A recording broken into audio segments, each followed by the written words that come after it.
உட்கார்ந்த உடனே என்ன ஆயிடுச்சுன்னு தெரியல. என்ன ஆயிடுச்சுன்னு அவர்கிட்டே கேளுங்க. சாரை பார்த்த உடனே ஒரு பயம் தான் வந்துருச்சு. ஆமாம், ஏன்னா அது வந்த உடனே சொல்லுப்பா அப்படின்னாரு.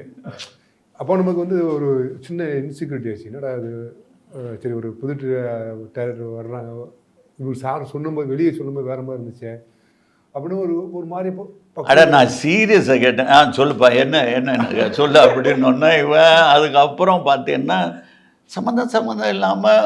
ஆனால் ஒரு சின்ன விஷயம் எனக்கு பிடிச்சிச்சு.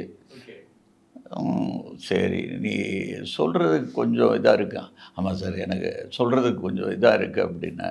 ஸ்கிரிப்டு எடுத்துகிட்டு வாடா, நான் படிச்சிடுறேன் அப்படின்னு நான் சொன்னேன். சரி சார் நான் வந்துடுறேன்னு சொல்லி போயிட்டான். போயிட்டு அப்போ லஞ்ச் டைம் 2:30 3 நான் லஞ்ச் சாப்பிட உட்காந்தேன். நான் கை கழுவி வந்ததுக்கப்புறம் பார்த்தா ஸ்கிரிப்டோட்ட நிற்கிறான். ஏன்னா இப்போ தானே போனேன் அப்படின்னா. சார் வெளியே தான் வச்சுருந்தேன், எடுத்துகிட்டு வந்துட்டேன் அப்படின்னா. சரி நீ எடுத்துகிட்டு வந்துட்டேன், நான் படித்து பார்த்துட்டு கூப்பிடுறேன்டா அப்படின்னேன். படித்து நெக்ஸ்ட் டே சாட்டர்டே ஈவினிங், இது சாட்டர்டே தான். சண்டே நான் ஆஃபீஸ் போய் உட்காந்து அது ஃபுல்லாக நான் என்னுடைய இன்னொரு கோ டைரக்டர் உட்காந்து படித்தோன்னு இம்மீடியட்டாக கூப்பிட்டேன்.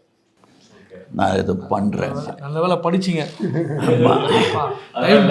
பிஸியில் படிக்காமல் ஓகே பார்த்துக்கலாம் இரு அப்படின்ட்டு. இல்லை அது இல்லை ஏன்னா ரிஃப்யூஸ் பண்ணுறதுக்கு சொல்லணும்ல என்ன காரணம், ஏன் வேண்டாண்டா, எனக்கு சூட்டா, அது வேற யாராவது வச்சு பண்ணணும், அப்படி தான் நான் மனசு நோவை எடுக்க மாட்டேன். இது சரியில்லை